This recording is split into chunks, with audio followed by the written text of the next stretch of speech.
ఎవరికి తెలియదు. ఒక పాట ద్వారా ఒక వ్యక్తి వేరే సాంగ్ వేయచ్చు, సూసైడ్ చేసుకునే తలంపులతో ఉన్నాడు ఆ వ్యక్తి. మైక్ కూడా మాట్లాడుతుంది. సరే ఊరికినే ఫోర్స్ చేస్తున్నారు కదా చర్చికి వెళ్దాము, కనుక చర్చికి వెళ్ళిన తర్వాత పోయి నేను రైలు పట్టాల దగ్గరికి వెళ్ళిపోతాను అనుకున్నాడు. ఆ ఒక్క రోజు ఆయన చర్చికి రావడం జరిగింది. మేము పాడే పాట అసలు సువార్త పాట కాదు, కేవలము దేవుణ్ణి ఆరాధించి ఇట్లాంటి పాట అంతే మేము చేసేది. ఆ రోజు మేము పాడుతున్నాము, లీడ్ చేస్తున్నాను, అంతే మేము చేసింది. ఆ పాటను బట్టి ఆ పాటలో దేవుడు నీ స్థితిని మారుస్తాడు అని కూడా లేదు, ఏమి లేదు, కేవలము దేవుణ్ణి ఆరాధించింది. ఆ ఒక్క పాటను బట్టి సూసైడ్ చేసుకుందామన్న వ్యక్తి అనుకున్న వ్యక్తి ఇప్పుడు కొన్నేళ్ళ తర్వాత ఇప్పుడు దేవుని సేవ చేస్తున్నాడు. కానీ ఏ టైంలో దేవుడు ఎవరి స్వరము ద్వారా ఆరాధనను దేవుడు ఎట్లా తీసుకొని దాన్ని మలుస్తాడో మనం ఊహించలేదు. సమర్పించుకోవడం మాత్రం అవసరం. హల్లెలూయా, దేవుని నామానికి మహిమ కలుగును గాక. యోహాను సువార్త 1వ అధ్యాయము 1వ వచనము. యోహాను సువార్త నేను చాలా క్లుప్తంగా నేను చెప్పాలనుకున్నాను, కానీ మీరు ఆశ్చర్యపోయే ముఖాలు చెప్తే అది సూపర్ వండర్ఫుల్, ఎంత ఫాస్ట్ ఉన్నాడు. అయితే నేను చాలా క్లుప్తంగానే చెప్తాను. Very nice. ఓకే, మధ్యలో వాకింగ్ చెప్పేటప్పుడు వేరే రకమైన ముఖాలు పెడితే నాకు ముందు నేను టీచింగ్ ఫీల్డ్లో ఉండే కనుక పిల్లలకు అర్థమయ్యేదాకా నేను చెప్తూ ఉంటాను.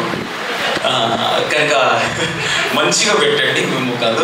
దేవ స్తోత్రం. అందరికీ తెలిసిన వచనం ఏంటంటే, ఆదియందు వాక్యము ఉండెను, ఆ వాక్యము దేవుని యొద్ద ఉండెను, ఆ వాక్యము దేవుడై ఉండెను. హల్లెలూయా, హల్లెలూయా. ఎంతమందికి మీ జీవితాల్లో దేవుడు కార్యము జరిగించాలి అని కోరుతున్నారు? అదేంటి ఇప్పటికే జరిగించడమే చాలా అనుకుంటే, నా జీవితంలో చాలా చేశాడు, కాకపోతే నాకు ఇంకా కావాలా, ఎందుకంటే ఇచ్చేది దేవుడు కదా. ఆశించడంలో తప్పులేదు, ఆశగల ప్రాణాన్ని ఆయన తృప్తిపరుస్తున్నాడు కీర్తనలు 107లో. కనుక నేను ఆశ కలిగే వెయిట్ చేస్తూ ఉన్నా, ఆయన ఇంకా నా జీవితంలో కొన్ని జరిగించాలి అని. అది నిన్న కూడా డిస్కస్ చేసుకున్నాం అయ్యగారితో. ఇది జరగాలి, ఇంకో బ్రదర్ జీవితంలో ఖచ్చితంగా జరగాలి, దేవుడు బ్రేక్ త్రూ చేయాలి అనేసి డిస్కస్ చేసుకోవడం జరిగింది. ఎంతమంది చెప్తారు నా జీవితంలో ఇంకో బ్రేక్ త్రూ నా జీవితంలో జరగాలి అని ఎంతమంది చెప్తున్నారు? జరగాల? ఖచ్చితంగా అయితే మొదటి వచనం ఏమని చెప్తుందంటే, ఆదియందు వాక్యము ఉండెను, ఆ వాక్యమే దేవుడై ఉండెను. హల్లెలూయా. పుల్పిట్ నుంచి చెప్పేది ఏది కూడా, ముఖ్యంగా మీ అయ్యగారు అయితే చాలా ఖచ్చితంగా వాక్యం విషయంలో ఉంటాడు. నాకు తెలుసు వాక్యం విషయంలో చాలా ఖచ్చితంగా ఉంటాడు. కానీ ఇక్కడి నుంచి చెప్పేది ఏదైనా సరే అది వేరే పుల్పిట్స్లో ఏం పడతాయి చెప్పొచ్చు. కొంతమంది కథలు చెప్తూ ఉంటారు, కొంతమంది ఇంకా కథలు చెప్తూ ఉంటారు, అందరూ బాగా నవ్వుతూ అయిపోయింది. ఏంటంటే ఈరోజు వాక్యం చాలా బాగుంది అంటారు. ఏంటి వాక్యం అంటే, అబ్బా ఒక జోక్ వేసాడు పాప సూపర్ అని అంటారు. అసలు వాక్యం ఏంటి అంటే అది ఇప్పుడే ఇట్లా చెప్తా ఉంటారు అన్నాడు. లేదు, అది ఇట్లాంటి పుల్పిట్స్ మీద నడవదు, ఎందుకంటే చాలా ప్రాముఖ్యమైంది. ఇక్కడ అట్లాంటివి చేయలేదు కదా, అంతే కదా, ఒప్పుకుంటారా? సో ఎప్పుడైతే వాక్యము చెప్పబడుతుందో దానికి జీవితంలో బ్రేక్ త్రూ జరగాలంటే దాని పట్ల నువ్వు ఇచ్చే స్పందన మీద ఆధారపడి ఉంటుంది. అర్థమైందా? ఒకటి ఖచ్చితంగా విశ్వాసము ఖచ్చితంగా. విశ్వాసము లేకుండా నువ్వు ఏం చేసినా వ్యర్థము. అయితే ఆ విశ్వాసాన్ని ఎట్లా నువ్వు కనపరుస్తావు అంటే నీ స్పందనను బట్టి కనపరుస్తావు. హల్లెలూయా. అందరూ ఒకసారి గట్టిగా ఆమేన్ అనండి అంటే గుంపులో ఆమేన్ అంటారు, కొంతమంది ఇద్దరు ముగ్గురు లేదు. అట్లా కాదు, హృదయం లోతుల నుంచి వచ్చేది స్పందన. అవునా కదా? హల్లెలూయా. సో ఈ స్పందన గురించి స్పందన ఎవరు లేదు కదా ఇక్కడ, ఎవరు లేదు. ఈ స్పందన గురించి నేను 2-3 విషయాలు మొన్న నేను వేరే సర్వీస్లో ఒక దగ్గర చెప్పింది, అది ఉంచాలనుకుంటున్నాను. మీరు స్పందించే, ఇన్ఫ్యాక్ట్ చెప్పాలంటే ఈ స్పందన గురించి నేను ఎక్కడ దీని గురించి ఎప్పుడు నేను స్టార్ట్ చేసినానో తెలుసా? ఈ ధ్యానించడము మీ చర్చను చూసే, మీరు ఎందుకంటే అద్భుతంగా స్పందిస్తూ ఉంటారు, అది చూసే నేను కొన్ని పాయింట్స్ దేవుడు ఇవ్వడం జరిగింది. యోహాను సువార్త 11వ అధ్యాయం నుంచి అవే మళ్ళీ మీ ముందు ఉంచుతున్నాను. దీంట్లో నుంచి మనం ఏమైనా నేర్చుకోవచ్చాము. ఉదాహరణకు మీ అయ్యగారు ఏమని చెప్పొచ్చు అంటే, దేవుడు చిన్న పేరు మర్చిపోయాను, సిరి, దేవుడు నీకు త్వరలో ఉద్యోగం ఇవ్వబోతున్నాడు అని నాకు దర్శనం కలిగింది అని మీ అయ్యగారు చెప్తే ఎట్లా స్పందిస్తావు? నా స్కూలే కాలేదు,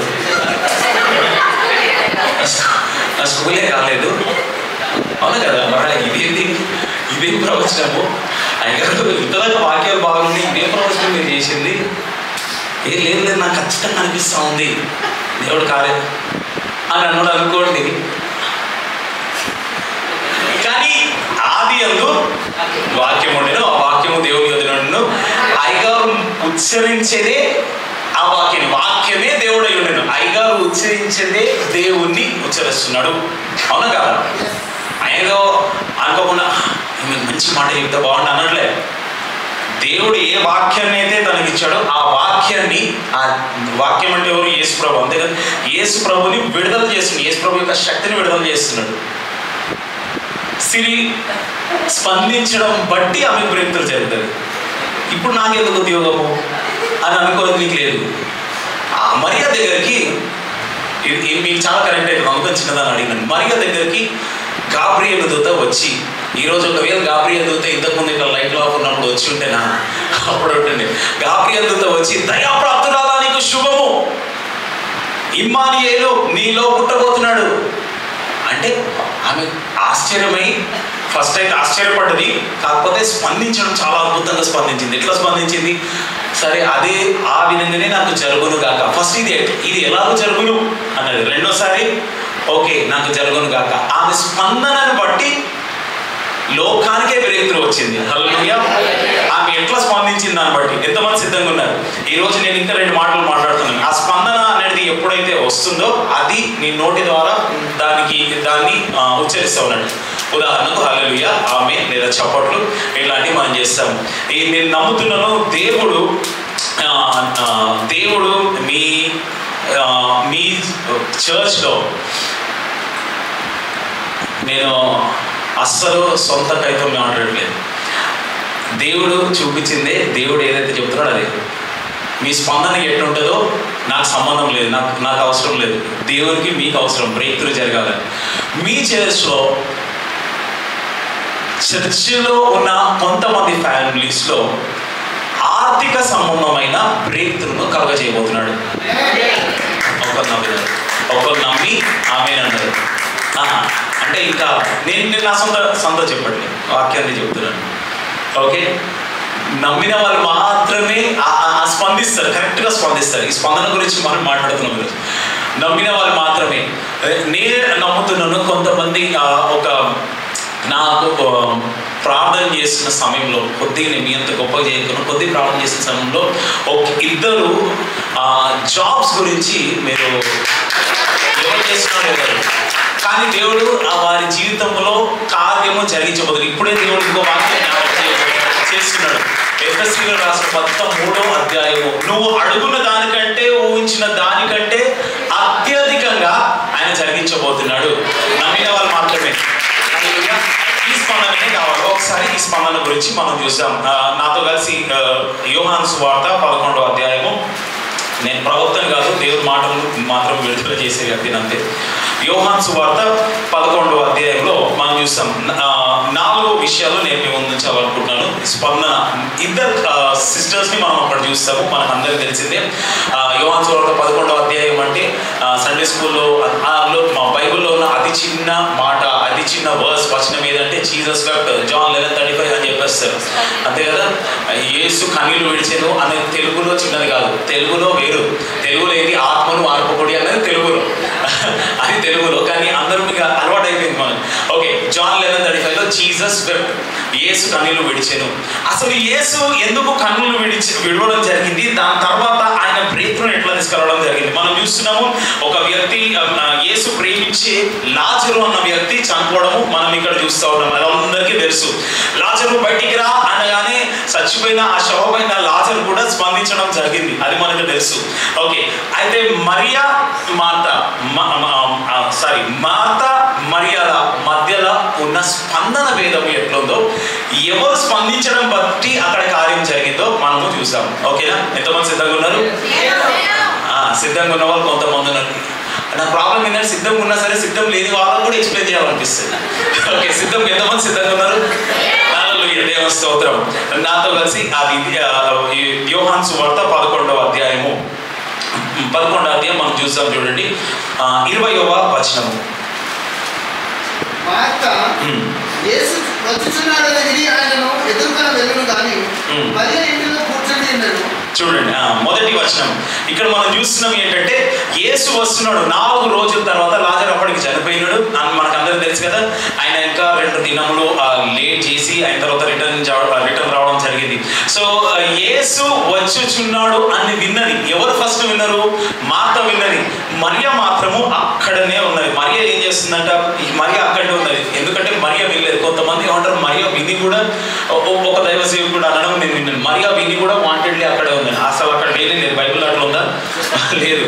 మరియ విన్నట్టుగా లేదు. ఇంకా మనం ఆ సందర్భం అంతా చూస్తే మరియ ఇంకా దుఃఖంలో ఉన్నది. గమనించండి, ఒక పరిస్థితి దారుణంగా ఉందనుకోండి, ఒక పరిస్థితి ఇంట్లో దారుణంగా ఉంది, ఒక విషాదకరమైన సంఘటన జరిగింది అంటే దానికి మనము స్పందిస్తామా లేదా? స్పందిస్తాం ఖచ్చితంగా. ఆ స్పందనను కూడా దేవుడు ఇక్కడ పరిగణిస్తున్నాడు. He's considering this one. First response ఏంటంటే రెస్పాన్స్ ఆఫ్ సెన్సిటివిటీ. ఒకసారి చెప్పండి, రెస్పాన్స్ ఆఫ్ సెన్సిటివిటీ. మార్తనేమో యేసు ఆల్రెడీ 4 రోజులు అయిపోయింది. మొదటి రోజు బాగా ఏడ్చుండొచ్చు, అబ్బా యేసు వచ్చుంటే బాగుంటాడు. 2వ రోజు అయిపోయింది. 3వ రోజు ఇంకా బంధువులు వాళ్ళందరూ ఇంటి వెళ్ళిపోతూ ఉంటారు. 4వ రోజు కొద్దిగా ఈమె నార్మల్గా ఉంది. కానీ మరియ అక్కడ నా అన్న చనిపోయిండు, నా సొంత అన్న చనిపోయిండు, అసలు నా వాడు చనిపోయిండు, మా సంఘస్థుడు, ఈయన మా సంఘస్థుడు, అరే మాతో క్లోజ్ ఉన్నాడు అని అంటాం కదా. మా వాళ్ళు అన్న ఫీలింగ్ ఉంది చూడండి. అది ఇక్కడ దేవుడు చూస్తూ ఉన్నాడు. నా సొంత అన్న చనిపోయిండు, ఆమె తట్టుకోలేకపోతుంది. సాధారణంగా అంటూ ఉంటారు ఏంటంటే పెద్దల కంటే చిన్న వాళ్ళకంటే కొద్దిగా ఆప్యాయత ఎక్కువ ఉంటుందంట. అవునా? ఏమో నేను పెద్దోని మా ఇంట్లో నాకే ఉంటుందని నా ఫీలింగ్. ఓకే, పెద్ద ఆమెనేమో అన్ని చూస్తాం. పెద్దోళ్ళు సాధారణంగా ఏం చేస్తూ ఉంటారు? కొద్దిగా రెస్పాన్సిబుల్, బాధ్యత ఇట్లా ఉండి అన్ని చూస్తూ ఉంటారు. యేసు వచ్చినాడని ఆమె విన్నది.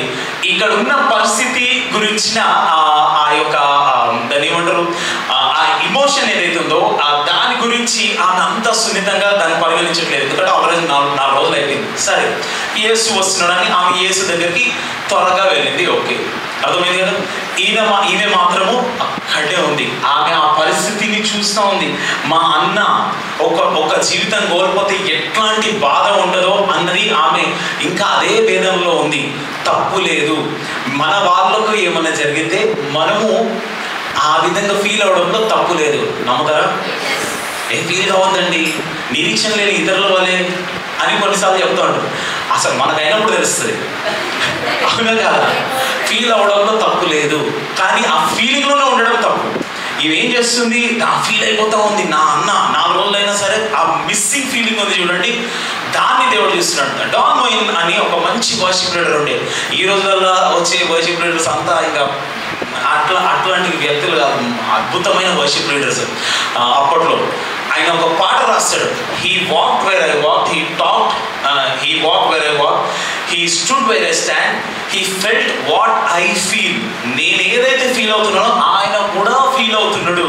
అంటే నీ బాధ గురించి ఆయన ఫీల్ అవుతున్నాడు. మరి ఎట్లా ఫీల్ అవుతున్న పరిస్థితి గురించి ఆయన కూడా ఫీల్ అవుతున్నాడు. So there is nothing wrong in feeling about that situation. ఓకేనా? Response of sensitivity. చాలాసార్లు ఏం చేస్తాం, ఎందుకు ఇది చెప్తున్నాను, ఈ మాట ఎందుకు చెప్తున్నాను, అసలు ఇది పాయింట్ అయినా అంటే ఎందుకు పాయింట్ చెప్తాను. మనకు తెలిసిన వాళ్ళు ఉంటారు, కొంతమంది అన్యులు ఉండవచ్చు కదా. తెలిసిన వాళ్ళే అవుతుందే ఇంకా పోన్లే అని మనం వదిలేస్తాం. పోన్లే అని దేవుడు వదిలేడు వారిని. ఎందుకంటే వాళ్ళు కూడా సృష్టించబడ్డప్పుడు దేవుని స్వరూపంలోనే కదా సృష్టించబడ్డది. వాళ్ళు కూడా, మనము సృష్టించబడ్డది పాపం వల్ల స్వరూపం కోల్పోయినామేమో, కానీ వాళ్ళు సృష్టించబడ్డది దేవుని స్వరూపంలోనే కదా. తిరిగి వాళ్ళు దేవుని స్వరూపంలోకి రావాలి కదా. కనుక వాళ్ళు ఫీల్ అవుతున్నప్పుడు ఏడ్చే వారితో ఏడుముడి అని ఉంటుంది రోమీలకు రాసిన పత్రిక 12వ అధ్యాయంలో. అవునా? వచనం నేను మర్చిపోయాను కదా, అదే ఉంటుంది. మీరు చూడండి, ఏడ్చే వాళ్ళతో ఏడవాలి, నవ్వే వాళ్ళతో నవ్వాలి అంట. అవునా? అదే చేస్తుంది అక్కడ.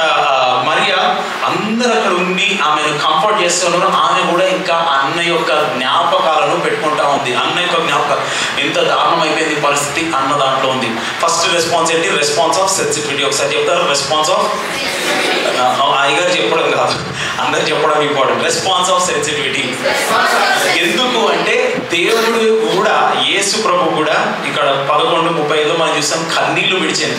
ఆయన కూడా ఆ పరిస్థితిని బట్టి కన్నీళ్లు విడవడం చూస్తున్నాము. దానిపైన వచనంలో చూస్తాం యూదులు అక్కడ కంఫర్ట్ చేయడం చూస్తున్నాడంట. మరియా అట్లా ఏడవడం చూసి ఆయన హృదయంలో కలవరపడి కన్నీళ్లు విడిచినట్టు మనం వాక్యం చూస్తున్నాం. So you are sensible when you have the response of sensitivity.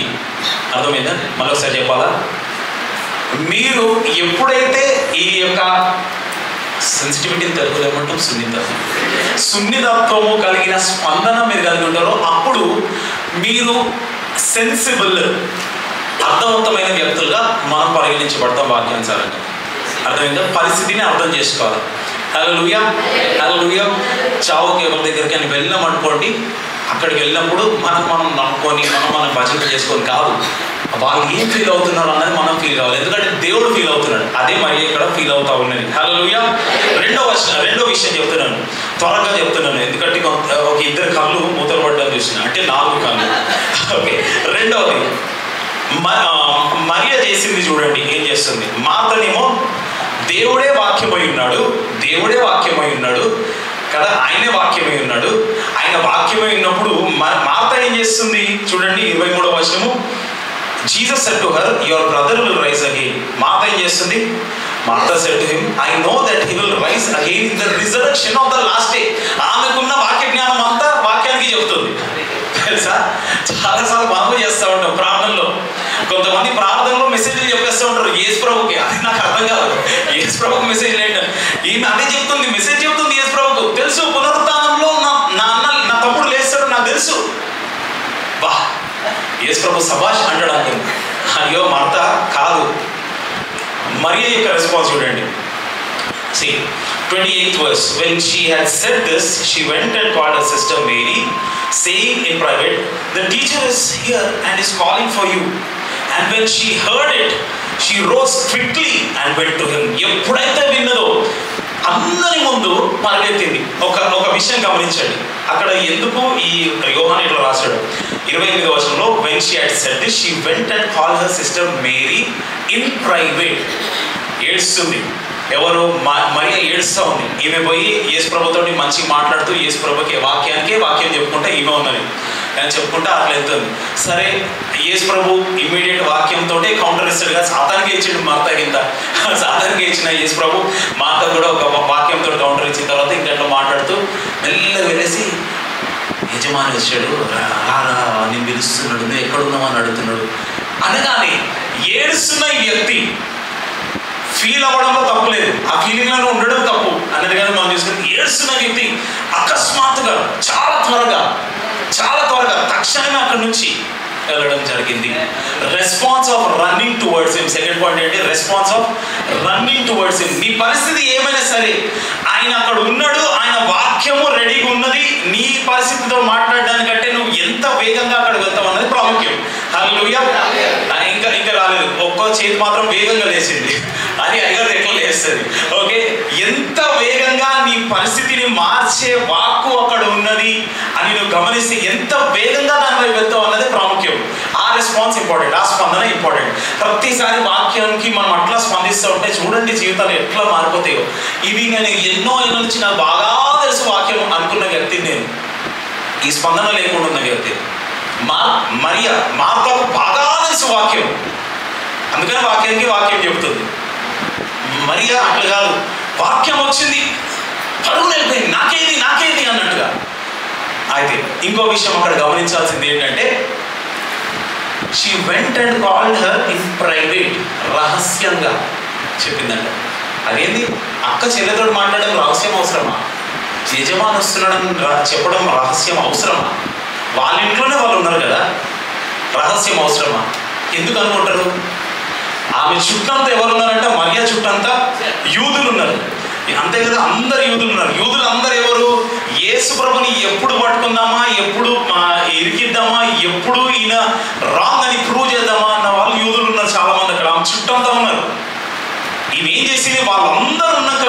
అక్కడి నుంచి వాక్యము నేను పిలుస్తున్నాడు, యేసు నేను పిలుస్తున్నాడు అంటే అందరి ముందు మొహమాటం లేకుండా నాకు వాక్యం ఇంపార్టెంట్. పనులను వదిలేసుకొని, ఇంట్లో వంట ఉంది చేయడానికి కానీ నాకు వాక్యం ఇంపార్టెంట్. పనులను వదిలేసుకొని, నేను ఆఫీస్కి వెళ్ళేది కానీ నాకు వాక్యం ఇంపార్టెంట్. దేవుడు నాతో మాట్లాడబోతున్నాడు. హల్లెలూయా. అదే కదా ఆమె చేసింది. అక్కడ ఇమ్మీడియట్ గా పరిస్థితి అందరూ అప్పుడే చుట్టాలు వస్తారు, దూరం నుంచి వస్తారు, పోయి ఆ రోజు వస్తారు. ఏం చేయాలా కొన్ని ఉంటాయి. ఇంతకుముందు ఎవరో అయ్యగారే జ్ఞాపకం చేశారు షాపింగ్ థింగ్. తప్పలేదు, నేను వాటిని ఏమి, కానీ విషయం ఏంటంటే నీ స్పందన ఎట్లా ఉంది వాక్యం వస్తున్నప్పుడు అన్నది అవసరం. అంతే కదా. ఆమె మార్త మంచిగా యేసుప్రభు వస్తున్నాడని త్వరగా వెళ్ళిందంట. వెళ్ళి చెప్తా ఉంది, ఈమె వాక్యం చెప్తుంది, ఈమె ప్రీచింగ్ చేస్తుంది. కానీ మరీ అట్లా కాదు, ఆ వాక్యము నా కొరకే వస్తున్నది, ఆ వాక్యం నా కొరకే వస్తున్నాడని పరిగెత్తింది. చుట్టందరూ విరుద్ధంగా ఉన్నారు. అదే మేము వస్తే కొద్దిగా ఉండవు, అబ్బా నీకు మాత్రమే చర్చ ఉందా, మాకు లేదా, నీవు మాత్రం అబ్బా నువ్వు భక్తురాలు అని అనేటోళ్ళు ఉంటారు. యూదులు అదే కదా సిద్ధంగా ఉన్నది, మీకు మాత్రమే భక్తి, మీకే అమ్మ మాకు లేదా, మాకు తెలియదా అని అంటారు. ఏది పట్టించుకోవాలి. ఒక్క నిమిషం, నేను ఫస్ట్ వాక్యం ఇంపార్టెంట్ నాకు. ఎప్పుడైతే నేను ఇట్లా స్పందిస్తామో వాక్యము, బ్రేక్ త్రూస్ అనేవి నీ జీవితంలో కామన్గా అయితే నమ్మిన వాళ్ళు వాక్యంకి ఎప్పుడు అట్లా స్పందిస్తామో ఖచ్చితంగా దేవుడు కార్యాలు జరిగిస్తాడు. హల్లెలూయా. దేవుడి నామానికి మహిమ కలుగును గాక. ఒకసారి గట్టిగా హల్లెలూయా. దేవుని స్తోత్రం. సో ఇది చాలా చాలా ఇంపార్టెంట్ అన్నట్టు. నేను చాలా మట్టుకు నాకు ఒక చెడు అలవాటు ఉంది. ఏంటో తెలుసా, వాక్యం చెప్పేటండి అంటే టీచింగ్ ఫీల్డ్ ఉన్నా కనుక అప్పట్లో నేను క్లాస్ చెప్పేటప్పుడు సాధారణంగా అన్ని కళ్ళను చూస్తూ ఉంటాను, ముఖాలను చూస్తూ ఉంటాను, పనులను చూస్తూ ఉంటాను. కొంతమంది వాచ్ లేదు ఇక్కడ లేదు, కొంతమంది అక్కడ ఉంది, praise God, thank you for reminding. So కొంతమంది చూస్తూ ఉంటారు, కొంతమంది అనుకొని కొంతమంది ఉంటూ ఉంటారు.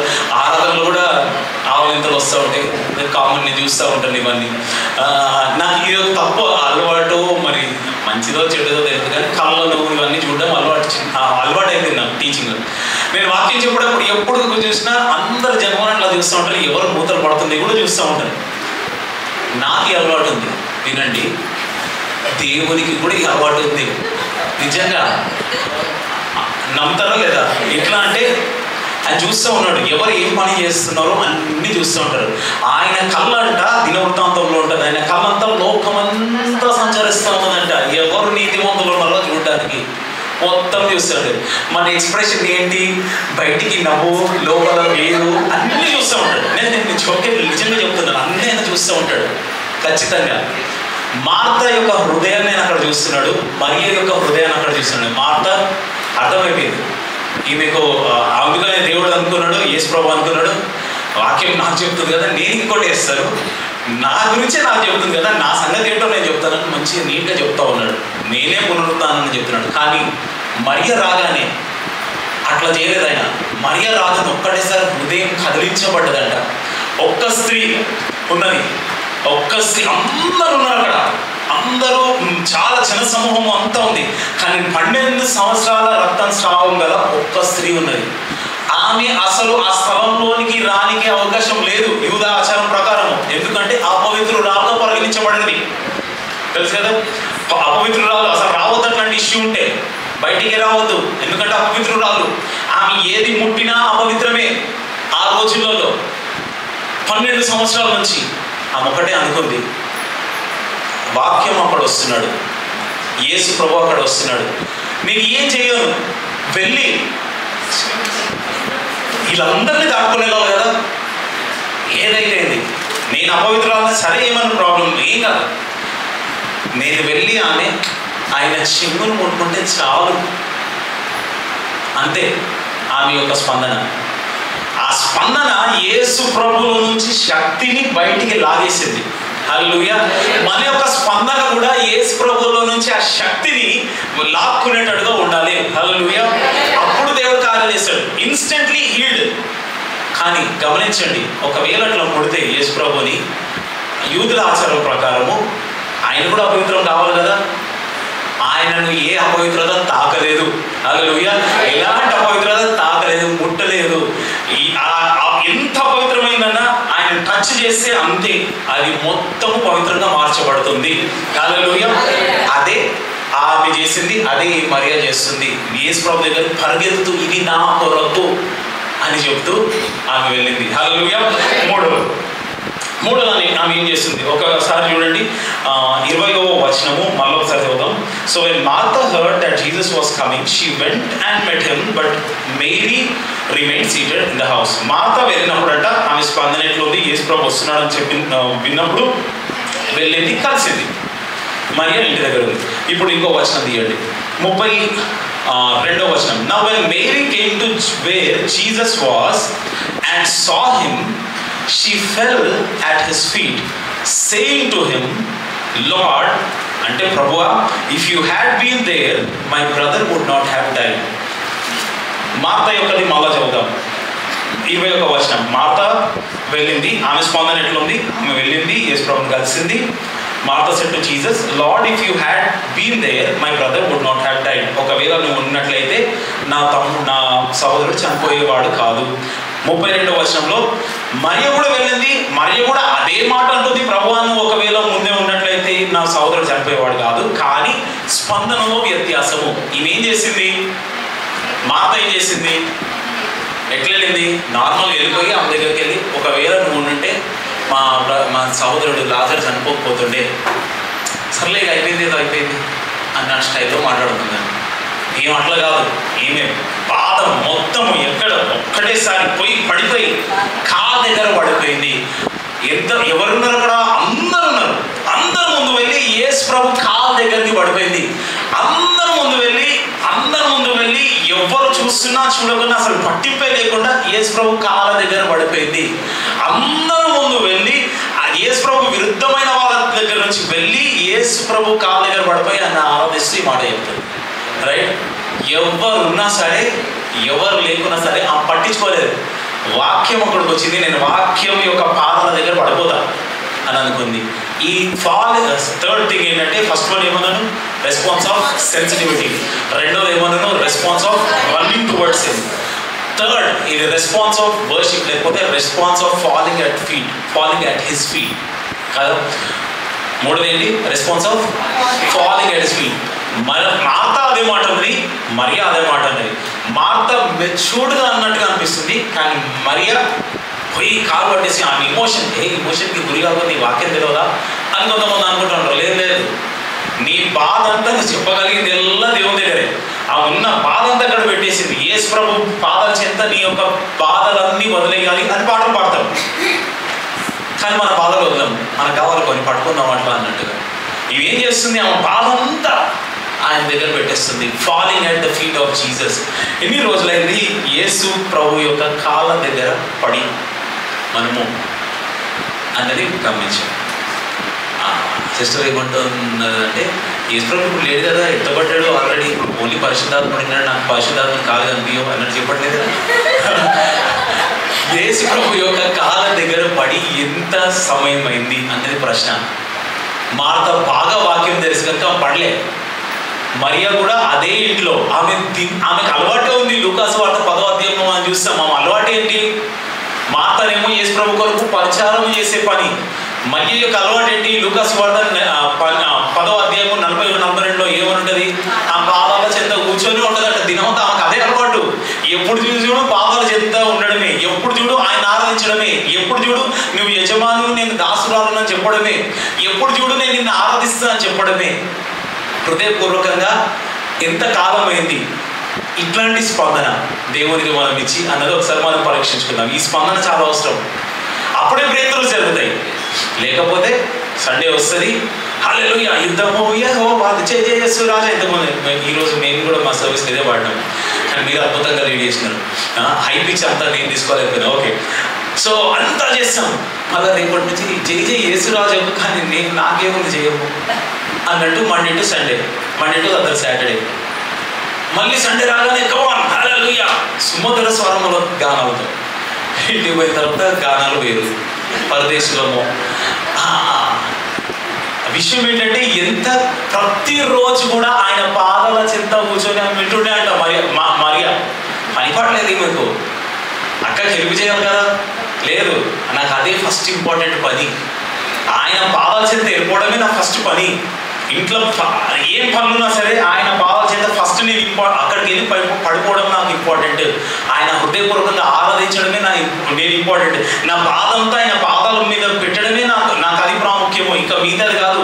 ఎవరు ఏమనుకున్నా సరే ఫస్ట్ నా దేవుడు నాకు అన్నదే ప్రాముఖ్యము అని అనిపిస్తుంది. హల్లెలూయా. ఫస్ట్ నాకు కావాల్సిందే వాక్యము అని అనుకుంటే, ఆయన పాదాల చెంత నేను ఫస్ట్ లెప్పగానే పడాలి అని అనుకుంటే పొద్దున్న లేచి చదివేస్తూ ఉంటాం దేవుని యొక్క వాక్యం. దేవా నాతో ఏం మాట్లాడుతున్నాను, పొద్దున్న లేచి అదే పని చేస్తూ ఉంటాం. పద్ధతి ప్రకారం కాదు, నీవు ఆయన పాదాల చెంత పడ్డం ఇష్టము కనుక, ఆయన పాదాలే యోగ్యమైనవి కనుక ఆయన పాదాల దగ్గరికి వెళ్తాం. పద్ధతి ప్రకారం కాదు, ఇది చేయకపోతే నా దినం బాగుండదు అట్లంటే అమ్మాని దినం బాగానే ఉంటుంది కదా, ఆయన చదవడు, అది కాదు, అసలు దానికోసం కాదు.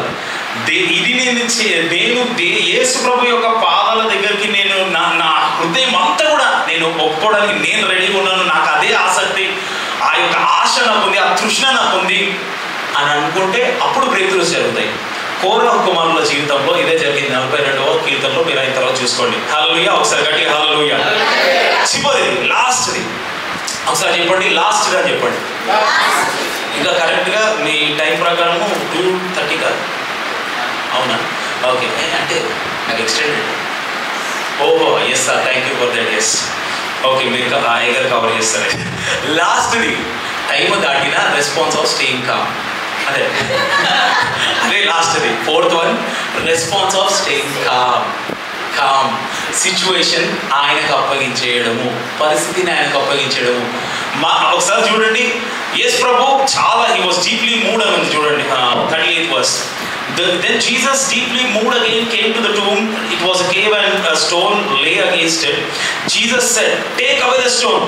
కానీ ఇమ్మీడియట్ గా మార్తా, ఎందుకంటే ఈమె బాగా వాక్యం తెలుసు కదా, the sister of the dead man said to him, Lord, by this time there will be an order which for he has been dead 4 days. ఇప్పుడు సైన్స్ కూడా చెప్తుంది యేసు ప్రభుకి, 4 రోజులు అయిపోయింది కదా, ఇంకా కుళ్ళు పట్టేస్తుంది. ఎవరికి? యేసుకి, సృష్టికర్త అయిన యేసుకే ఈమె బోధ చేస్తుంది. అంత గొప్ప పని ఈమె చేస్తుంది. Okay, super. మళ్ళీ యేసు ప్రభు కౌంటర్ వేసి, యేసు ప్రభు కౌంటర్లో ముందు ఎవరు పనికిరారు. చూడండి ఏమంటున్నాడు, Jesus said to her, did I not tell you that if you believe you would see the glory of God. అంటే నీకు చెప్పినామా లేదా? ఆగు, మన భాషలో ఫింగర్ ఆన్ యువర్ లిప్స్ అంటున్నాడు. చూడండి, సో కానీ ఇక్కడ మార్తనేమో ఇట్లా స్పందిస్తుంది, మరియా మాత్రం సైలెంట్ ఉంది. నేను యేసు ప్రభు పాదాల దగ్గర ఉంటాను అంతే. అక్కడి నుంచి ఆయన ఏం చేస్తాడో నేను అంతే చూస్తాను. నేను ఏమి చేయను. Just I stay calm, remain silent in his presence. వాక్యం ఏమని ఉంటుంది, be still and know that I am God. కీర్తన 46వ అధ్యాయంలో ఉంటుంది, ఊరకుండు నేనే దేవుడని తెలుసుకున్నాడు. నేనే దేవుడను అంటే ఏంటి? అన్నింటినీ చేసిన వాడు నేనే. సర్వము నా ఆధీనంలో ఉంది. గాయమైన నా ఆధీనంలో ఉంది, స్వస్థత అయిన నా ఆధీనంలో ఉంది, వేదనైనా నా ఆధీనంలో ఉంది, దాని గురించిన విరుగుడైన నా ఆధీనంలో ఉంది. ఊరకుండు, జస్ట్ స్టే కామ్. నేనే దేవుడని తెలుసుకోనడి. అన్ని జనులలో నేను మహోన్నతుడు నగుదును, భూమి మీద నేను మహోన్నతుడు నగుదును. భూమి మీద నేను మహోన్నతుడు నగుదును అంటే నేను చేయబోయే కార్యం బట్టి నేను మహోన్నతుడిగా నన్ను నేను చూపించుకుంటాను. హల్లెలూయా అని చెప్తున్నాడు. నేను చేయాల్సింది ఏంటి? Response of staying calm. ఒకసారి చెప్పండి, స్టే కామ్. పరిస్థితులు వస్తూనే ఉంటాయి, తుఫాన్లు కొడుతూనే ఉంటాయి. శిష్యులు బాగా అప్పటికే వాక్యంతో ప్రయాణిస్తున్న శిష్యులందరూ కూడా, అమ్మో అలలు వచ్చేసినాయి, నీకు చింత లేదా? బాగా ఈత వచ్చిన వాళ్ళు, నీకు చింత లేదా అది అంటున్నారు. యేసు ప్రభు మాత్రం హాయిగా పండుకొని ఉన్నాడంట అక్కడ. అవునా కదా? హాయిగా పండుకొని ఉన్నాడు. సింపుల్గా లేచి సైలెంట్ అన్నాడు, అయితే క్లోజ్. అర్థమైందా? హల్లెలూయా. అక్కడ జరిగేది, ఆమె సైలెంట్ ఉంది. మార్తకేమో సైలెంట్ చేయబడ్డది. ఈమె సైలెంట్ ఉంది, మార్తనేమో సైలెంట్ చేయబడ్డది. ఎందుకంటే ఆమె రెస్పాన్స్ అట్లా లేదు. ఆమె మళ్ళీ వాక్యం చెప్తా ఉంది. ఈమె మాత్రం సైలెంట్ ఉంది. అప్పుడు జరుగుతుంది ఏంటి కార్యం? ఆమె ప్రార్థన చేసి లాజరస్ కమౌట్ అనగానే లాజరు బయటికి రావడం జరుగుతుంది. 4 రకాల రెస్పాన్సెస్ గురించి విన్నాం. మొదటిది ఏంటి? ఇంతకు దేనికి రెస్పాండ్ కావాలా? దేవుని వాక్యానికి. దేవుని వాక్యానికి నీకు ఎట్లా రెస్పాన్స్ అవుతావు దాని మీద నీ బ్రేక్ త్రూ కూడా ఆధారపడి ఉంటుంది. విశ్వాసము ఎంతగా ఉంటే అంతగా నువ్వు దానికి రెస్పాండ్ అవుతావు. First one response of sensitivity. పరిస్థితికి నువ్వు రెస్పాండ్ కావడం ఇంపార్టెంటే, ప్రాబ్లం లేదు. రెండోది response of running towards him. ఎవరు ఏమనుకుంటున్నారో కాదు, నా దేవుడు వస్తున్నాడా, నాకు నా వాక్యం వస్తుందా లేదా. అయ్యగారు రేపు వాక్యం చెప్పబోతున్నాడు, ఆ వాక్యము నా కొరకే. కొంతమంది అంటారు ఇది మిమ్మల్ని ఎవరిని ఉద్దేశించి కాదండి అని వాక్యం స్టార్ట్ చేస్తారు. లేదు, వాక్యం మనల్ని ఉద్దేశించే. వాక్యం ఉన్నది మనల్ని ఉద్దేశించి, అవును కాదా? మనల్ని ఉద్దేశించి. నిన్ను ఎవరిని ఉద్దేశించి కాకపోతే ఇంకెవరికి గొడవలట. వాక్యం మనల్ని ఉద్దేశించి. ఒకసారి ఎప్పుడు వాక్యం నిన్ను ఉద్దేశించే. ఏ వాక్యమైనా సరే అది మనల్ని ఉద్దేశించే. అసలు ఇది మొత్తం మనల్ని ఉద్దేశించే. Right? So response of running towards him. వాక్యానికి ఎంత ఫాస్ట్గా వెళ్తావు. రెండోది response of falling at his feet. And finally అంతే, దేవుని సన్నిధిలో మౌనంగా ఉంటుంటే ఆయన కనపరచుట అని సండే స్కూల్ పాట ఉంటుంది. అప్పుడు బ్రేక్ త్రూ ఖచ్చితంగా జరగబోతుంది. నమ్మిన వాళ్ళు మాత్రమే. ఆమేన్. కొంతమంది ఎక్కువ నమ్మినందుకు చప్పట్లు కొడుతున్నారు. దానికైనా లేకపోతే టైంకి ఇచ్చినందుకు. ఓకే, నమ్మిన వాళ్ళు మాత్రమే. ఆమేన్. హల్లెలూయా. నమ్మిన వాళ్ళు మాత్రమే. మళ్ళీ ఒకసారి ఆమేన్. దేవుడు పరిస్థితిని మార్చబోతున్నాడు అని నమ్మిన వాళ్ళు ఒకసారి గట్టిగా ఆమేన్. మూసుకొని దేవుడు నా జీవితంలో బ్రేక్ త్రూని, నేను ఏ బ్రేక్ త్రూ కోసం అయితే చూస్తున్నానో ఎదురు చూస్తున్నానో వెయిట్ చేస్తున్నానో ఎంతో కాలమైందో ఆ యొక్క సమయం ఆసన్నమైంది. దేవుడు ఆ కార్యాన్ని నా జీవితంలో జరిగించబోతున్నాడు అని నమ్మిన వాళ్ళు ఆమేన్. దేవుడు ఎన్నో రోజుల నుంచి నువ్వు స్వస్థత గురించి ప్రార్థన చేస్తున్నావు, అది జరగట్లేదు, నా కృప నీకు చాలును అని మాత్రమే నీకు వస్తూ ఉంది, లేకపోతే అలాంటి ఆదరణ మాత్రం వస్తుంది. కానీ దేవుడు ఇప్పుడు దాన్ని మార్చి ఆ స్వస్థత కార్యము నీ జీవితంలో జరిగించబోతున్నాడు. నమ్మిన వాళ్ళు మాత్రమే, స్వస్థత కోసం ప్రార్థన చేసిన వాళ్ళు మాత్రమే ఆమేన్. స్తోత్రం. ఎవరైతే ఉద్యోగం గురించి ప్రార్థన చేస్తున్నారో ఆ దేవుడు ఊహించని రీతిలో తన సమయంలో, ప్రసంగి 3:11 ప్రకారం తన సమయంలో ఆయన ఆ యొక్క ఉద్యోగాన్ని నువ్వు ఊహించిన దానికంటే ఎక్కువ జీతం ఉన్న ఉద్యోగాన్ని నీకు దయచేయబోతున్నాడు. నమ్మితే మాత్రమే ఆమేన్. ఈ సంఘాన్ని యొక్క సరిహద్దులు విశాలపరచబోతున్నాడు. ఎందుకంటే ఈ సమయంలో దేవుడు జ్ఞాపకం చేస్తున్నాడు, పరిశుద్ధాత్మ దేవుడు జ్ఞాపకం చేస్తున్నాడు. కళ్ళు మూసుకొని ఉండగా ఎబ్బేజు ఆ రోజు ప్రార్థన చేశాడు, నా సరిహద్దులను విశాలపరచు అని. ఈ రోజు మీలో కొంతమంది ఇదే ప్రార్థన చేస్తున్నారు. అందరూ చేయట్లేదు కానీ కొంతమంది చేస్తున్నారు ఈ ప్రార్థన. దేవా, సంఘ సరిహద్దులను విశాలపరచు అని ప్రార్థన చేస్తున్నారు. అయితే దేవుడు అంటున్నాడు, ఎబ్బేజుకు ఏ విధంగానైతే నేను విశాలపరచానో, ఆయన అడిగిందెల్లా నేను చేశాను, అది నేను మీ సంఘంలో జరిగించబోతున్నాను. నమ్మిన వాళ్ళు